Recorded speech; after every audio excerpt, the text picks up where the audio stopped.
about is staples to keep in the kitchen or staples to keep in your cupboard.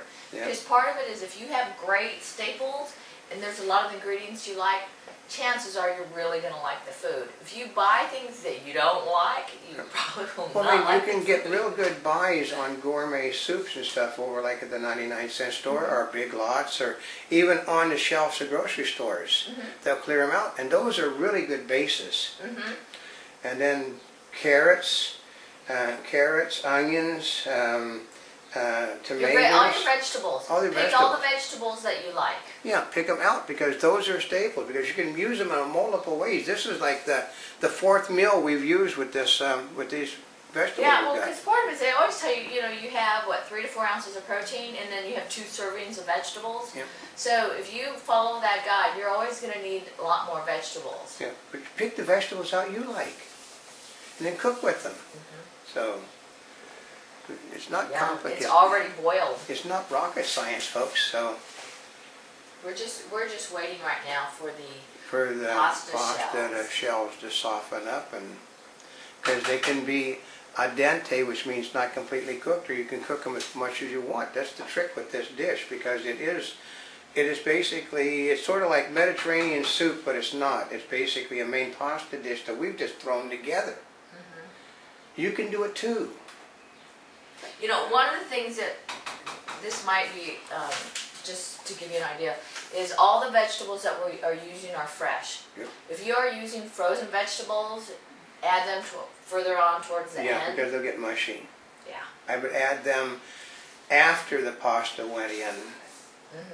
And so that's what that's the best way to put it. You add them frozen vegetables before they're going to turn into mush. What about canned vegetables? Canned vegetables because remember, they're canned already vegetables cooked. are already cooked. They're cooked. So all you need to do is warm them up. Warm them up, yep. And that's the whole trick. Unless you're adding canned tomatoes to it for the flavor, because then you want the canned tomatoes in at the beginning. That's the trick. Yeah. So part of it is to judge, like, if, in one sense it makes it all easier if they're all frozen or all canned or all fresh. Yeah. But it's easy to adapt to it, and it's easier on a pot than, I will tell you, than it's easier on a crock pot. Yeah. Because on the crock pot I kind of get the timing off on the beans. The meat goes in first, and everything goes in about halfway through the process. That's the process on a crock pot. But we also got to warn people, the canned goods, frozen vegetables, all this stuff is all going to disappear from our country within the next 10 years if our president has his way. And a lot of you probably already know, those green bags that you get, they really do work. So just make sure that people aren't throwing them away, because they get really expensive if you throw them away. Yeah. We've been lucky. They make a difference. We've bought green bags at a really good price, but they will hold your stuff. I mean, like, most people don't realize that those green limes that they get are actually yellow. So if you put them in there, if they turn yellow, no, that's the normal color for them. The green is the earlier shade when it is picking them. I know she thinks she's eating again. No, I'm checking the pasta. Yeah. Let's see. Oh, it could be a little bit longer. Yeah, because this is... Because I'm not... There's some people that love al dente. I actually prefer a little less this than is al dente. what I'm going to go quick. Or a little more cooked than al dente. Because, I mean, cooks that I respect are like Graham Kerr and Graham Kerr and what's his name, Mr. Fiore. Yeah. And both Kerr and Fiore both agree on one thing. You should take a recipe and make it your own. If you can make it al dente, you can cook it longer, you can basically cook it until it's liquid. It's your choice. They said, don't be bound to the recipes, because they'll take other people's recipes and change them. Well, of course, you should. Make it your own. That's right. It's what makes cooking, the fun part. Have you ever shown them how to make custard? Yeah, we've done custard. Haven't we done custard? We did the custard once, remember? I thought we had. Yeah. I like it. I like the custard. She liked the custard, yeah, we did. We did custard. I like the custard. We made a custard pie, remember? No, have you shown you little individual custards? Yeah, we did that too. We made a custard pumpkin pie that basically made it into a pumpkin pie, little pumpkin things. That was my excuse to make custard today. Yeah. Oh, I guess you've already We've done seen the custard Okay, thing we'll have already. to come up with something different then. We did the custard with the brown tops. Yeah, those are good. I know, that's the really good brown top. Yeah, you cut it. Well, actually, I hate custard, but still.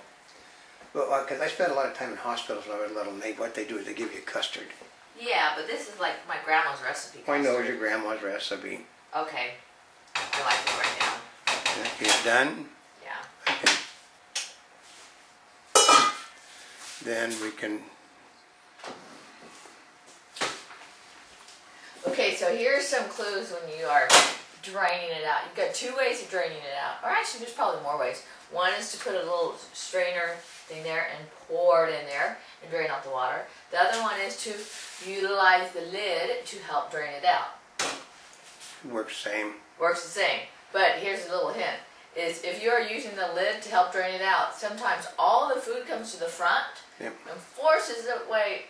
Oh yeah, like that has never happened to you. So here's the main point is, do it over a clean sink. A clean sink that's been already done for you in case that, okay, that can happen, because it does happen, folks. Like it would never, yeah, it always I know. No, we It just, happens more often than people would like to admit. well, everybody dumps the stuff.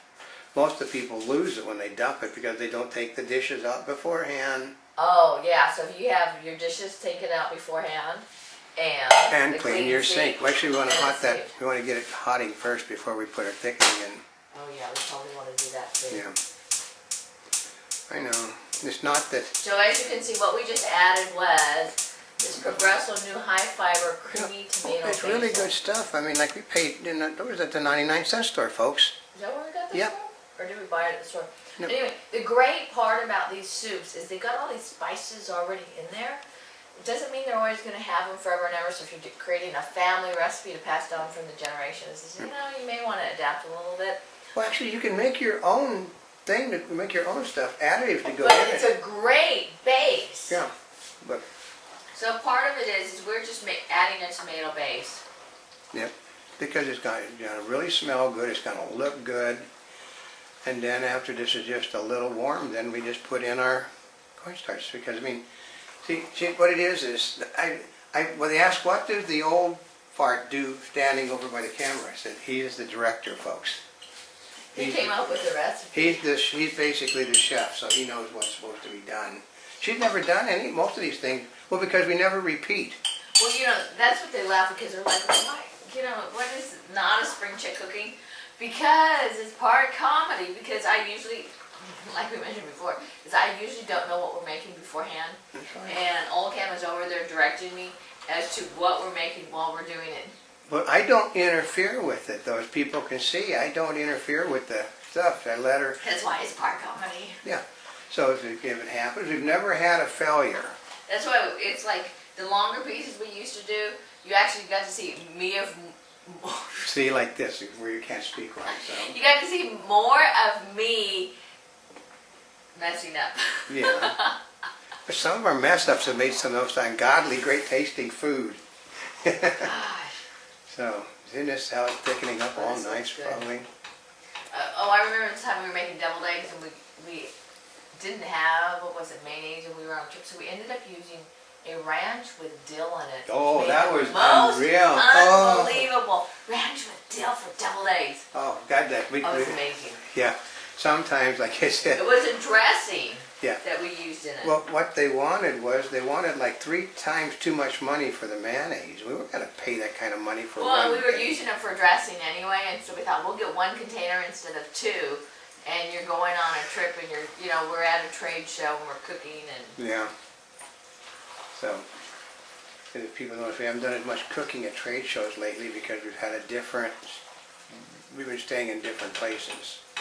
actually we've had kitchens at trade shows. Yeah. We usually the challenge with cooking at trade shows is we usually have a very short schedule. Good, that's fine. We come back and we're starving. We don't. Or we're going to media events where they're already providing food. Yeah, because we've actually ate. We ate the last trade show. We really ate well.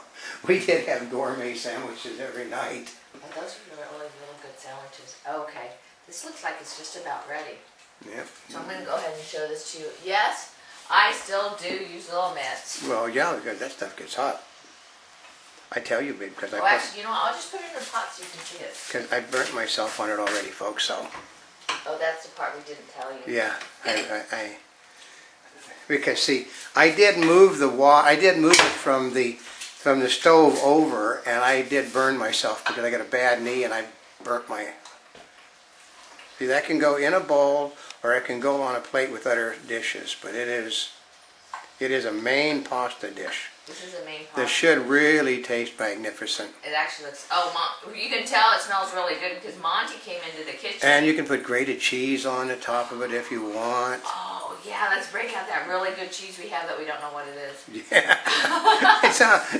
We knew what it was when we bought it. I know, but I don't know what it is now. Now, part of it is, to see how this looks right now, if you want to make it look more gourmet, you can garnish it. Yeah, put it on flat on a plate instead of on a bowl. Yeah, you garnish it and wipe off the edges. Yeah.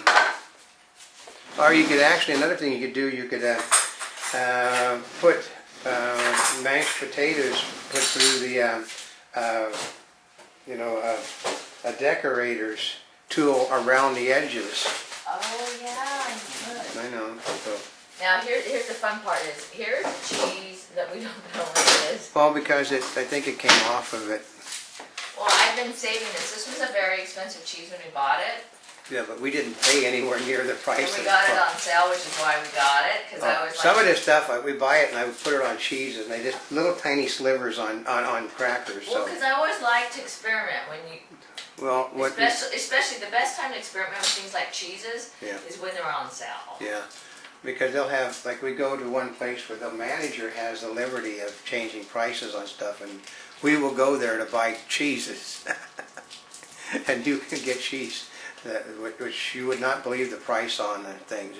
If you know gourmet cheese, you know it can cost a lot of money. Oh yeah, so we're just going to go ahead and add a little bit of this. Now here's the surprise, is to taste it with this cheese. And if you really want to make it taste more gourmet, besides of course the garnishes, add a couple different things of cheese. You don't have to add a lot to it, but it just adds a really nice. No, you should. Everybody should get a block of Parmesan cheese, Romano, and keep it, because it doesn't make any difference if you carry it in, keep it in a bag. But if it gets hard, who cares? Yeah, you know my favorite is the Parmesan, Reggino. They used to have it in like a 2-pound block or something like that from Williams-Sonoma for $50.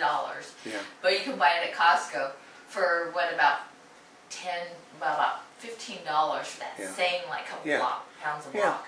But this is the one thing. If it gets hard, it's irrelevant. Yeah, because you want. I mean, it's easier to slice. Cheese is okay to stay longer because it gets. It gets better with age, but then if it get a little mold on it, that's called penicillin, folks. There, she's gonna eat it now. Healthy.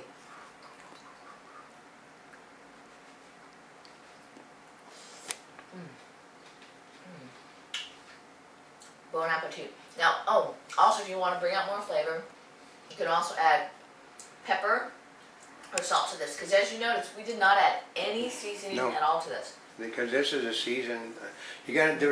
In a sense, we're trying to break you into what is the future of our country, which is no spices on any products and none for sale. But part of it is this already had the creamy tomato basil. And the meat had been cooked with spices on it, so. So we're using literally only those spices. So if you want to spice it up, excuse me, go ahead and do it afterwards. But it tastes pretty good like this. So bon appetit.